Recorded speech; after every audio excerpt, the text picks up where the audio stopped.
Okay. Now, what about budget? Like, and I know asking you budget. this is, you know, how long is a piece of string, right? Don't ask me about budgets, because my budget for this type of model is going to be very different than the average listener. The average listener is going to say, oh, I only can spend $50 a day. Okay. Here's where you will probably lose against me in the market when I go to compete with you in the niches. And be aware, there are a lot more people like me, okay, who are coming and learning how to do this. I will spend, here's the answer to your piece of string, whatever it takes for me to become the dominant niche with my PPC engines. I am not going to underpower my engines if my goal is to reach Mars. Everybody wants to say, okay, I'm going to strap this big, beautiful, what's going to become my $1 million rocket with a couple of, you know, C9 engines from the RC hobby store and expect to get that rocket into outer space. You've already lost. You understand? Yeah. When you're coming to the market, it is and should be expected. I will do what it takes to put that product into market. Here's the number one thing I always hear, Norm, constantly. And as people come in and they're like, my products aren't working and I can't get my PPC to work. The number one question I ask is, were you making sales? And guess what their answer was? I'm not sure. Okay. Yes. I'm making sales, right? Yeah. Are your sales profitable? No. Okay. So what kind of problem do we actually have here? We have a product market segment problem, and we have a brand problem. We don't have a PPC sales problem. And everyone always argues about the PPC sales problem. It's not within ACOS. My TA cost isn't working. And they're missing the big point. Are you making sales? The answer is yes. And it happens almost 9 out of 10 times. Yes, I can make sales with my campaigns on my product, but they're not profitable. Do you see the problem with this? Yeah. Yeah. You know, there's an opportunity there too, right? Mm-hmm. So again, I hear a lot of this myth busting crap out here. We're going to be myth busting some more. That it isn't that I can't make sales and PPC doesn't work for my products. When in actuality, you're wrong. That's a scarcity mindset. Abundant mindset says, can I make sales with my products in the PPC campaigns that I have? And if the answer is yes, but they're not profitable, you have other problems to solve first. You see why PPC ends up not being such a big deal for us? Right. Does that make sense? Yep, it makes sense. Because they are literally arguing over the cart when I'm riding away in the horse. And one of the other things, they're answering the wrong problems. They're overcoming the wrong objections. They're working on the wrong revenue generating activities. One of the other things I see too is the actual unit sessions that, I'm like you said, I'm making sales, but they only got 100 people going over to their product over a period of a month. Right. Now they might have high conversion rate, but they've got to beef up those unit sessions. So they're in the thousands, you know, hopefully, or tens of thousands.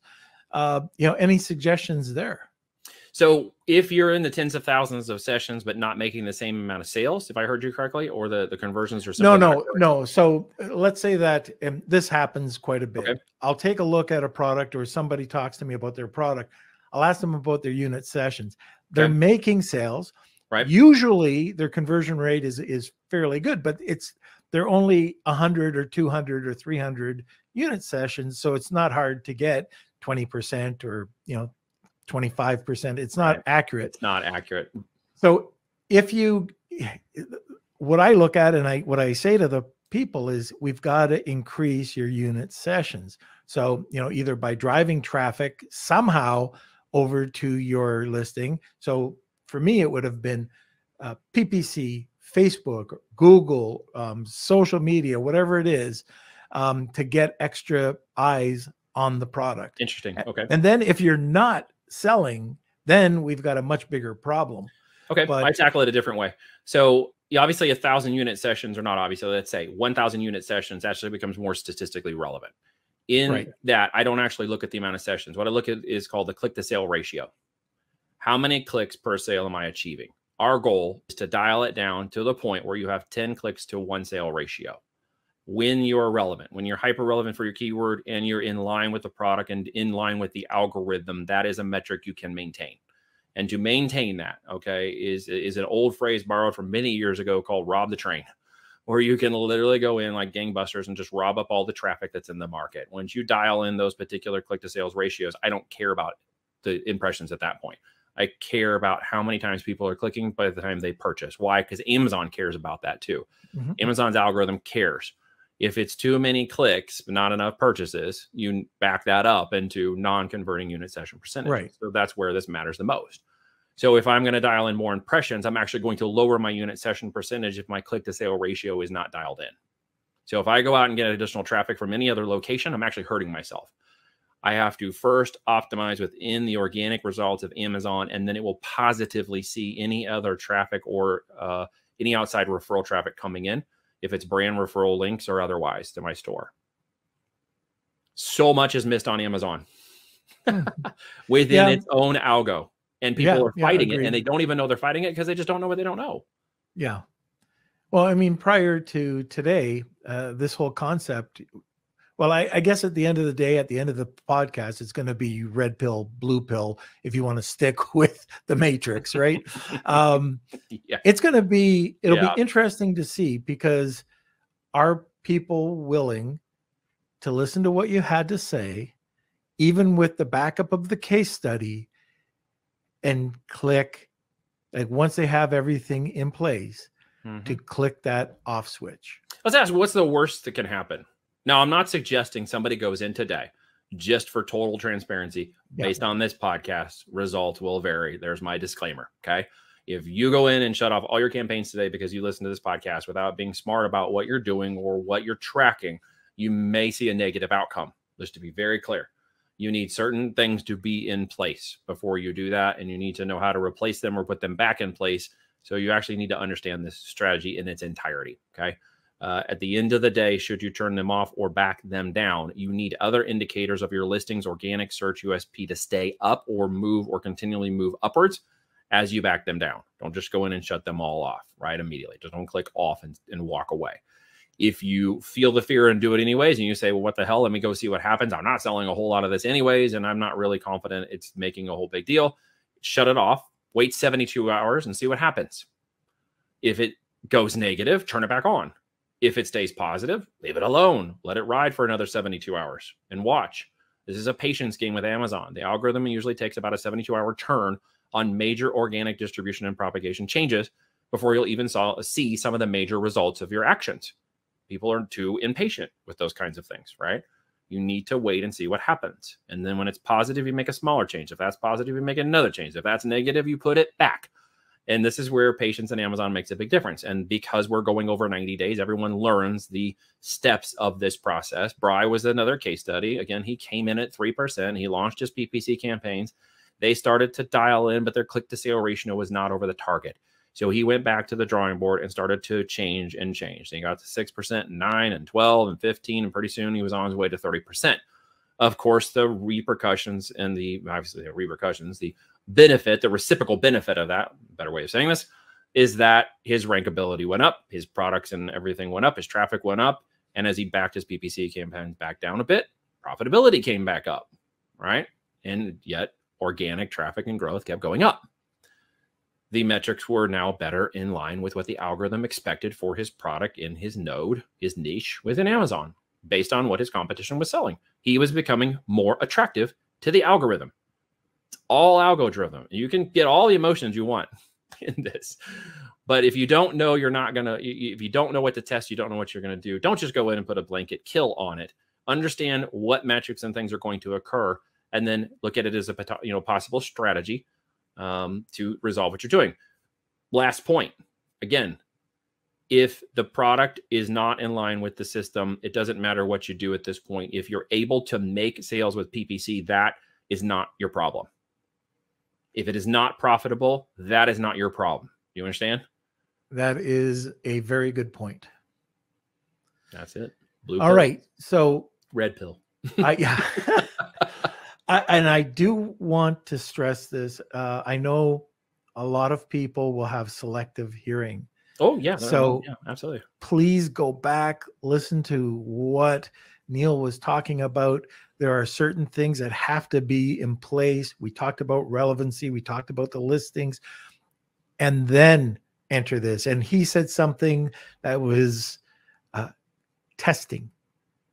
I think you said 1,200 times you've tested it over a 90-day period before you get these. Well, before you've, go ahead. Just to clarify where that number came from, so we don't misrepresent it. You're over the target, but it's Amazon that tests 1,200 times a year. Okay, sorry, stand corrected. That's okay. Yeah, that would sound like we will test a lot, but I don't think it's 1,200 in 90 days. But we may make a lot of changes in 90 days to get that dialed in. Yeah, I was going to say you must have a heck of a team if you do it 1,200 times. We have other ways of testing with. This will be another podcast, but it's coming soon to talk about the ways we test audience conversations before we go on Facebook, go from Facebook over to Amazon. We'll talk about that later. Yeah. But look, I'll throw this out here, not to get you off topic. Yep. If one of my guys is willing to come chat about this and prove the case study in their own language, would you have them on as a guest? 100%. Okay, I'll see which one of them is available to come speak, and we can get them on here, and then maybe some people will listen too. We'll see. That's fantastic. That is, I'd love to do that. I'd love to have a conversation with one of your guys. Awesome. Neil, a little controversy today. A little controversial, but what's a podcast without controversy? It's just a Tuesday. What's a Tuesday? Yeah, what the heck? Anyways, it has been a pleasure having you back on. I always look forward to talking with you. You're always amazing, and we'll have to get you on again, and I can't wait to talk to one of your team. Awesome. We'll do it. All right, Neil. Well, you have a great day, and everybody with your mouse dropped, I hope you have a second listen to this podcast, because what Neil's talking about is something very unique. I've never heard a single person talk about what he's talking about. So opportunity he has, and he said, here's a disclaimer. It's up to you, red pill, blue pill. But anyways, that's it for today. How are we going to handle the Wheel of Kelsey today, Kels? So we'll do some fancy edits and we'll cut over to the Wheel of Kelsey. And by now, we already have a winner. So congratulations. So I'm here live. I'm watching with you guys. If you guys didn't notice, this was a pre-recorded episode, but we are still doing our giveaway today, and that's why I'm here. So let me just play the Wheel of Kelsey. Enjoy, everyone. It's time for the Wheel of Kelsey.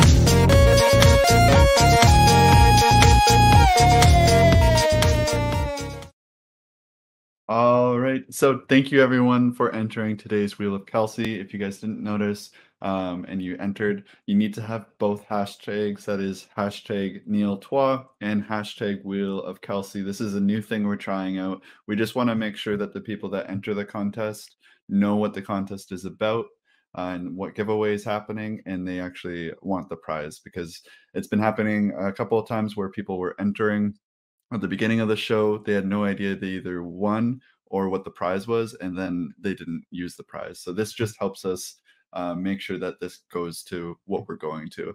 And since this is a pre-recorded episode, obviously they can't answer live.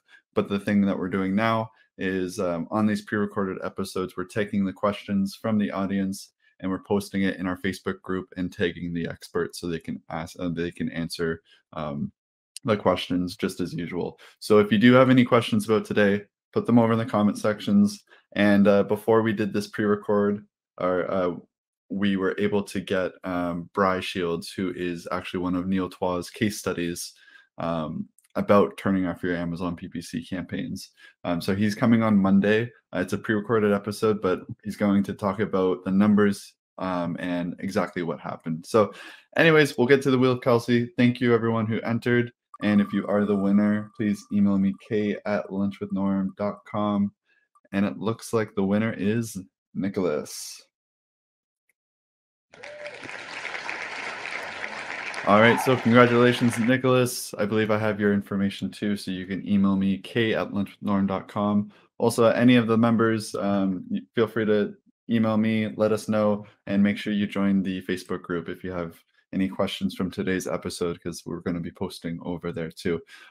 So we have pre-recorded episodes up until next Wednesday. Next Wednesday we'll be back to normal, back to our live episodes. But in the time being, these will be pre-recorded. I'll still be here in the comment sections, and we just have a few more things to round out this episode. So I'll go back to recorded, back when I have a little bit of a beard, and enjoy. Relations, all right, whoever congrats. that winner is. And Neil, of course, how do people get a hold of you? Who can they? How do they contact you? So, you know, last name, you could Google me. It's real easy, or you can go to voltagedm.com if you want to go over and say hi to me there too. Social media, Facebook, look me up, Google my name. I'm all over the place. Hit me up on whatever favorite conversational, you know, medium you want to use. I'm out there. Feel free to reach out to me.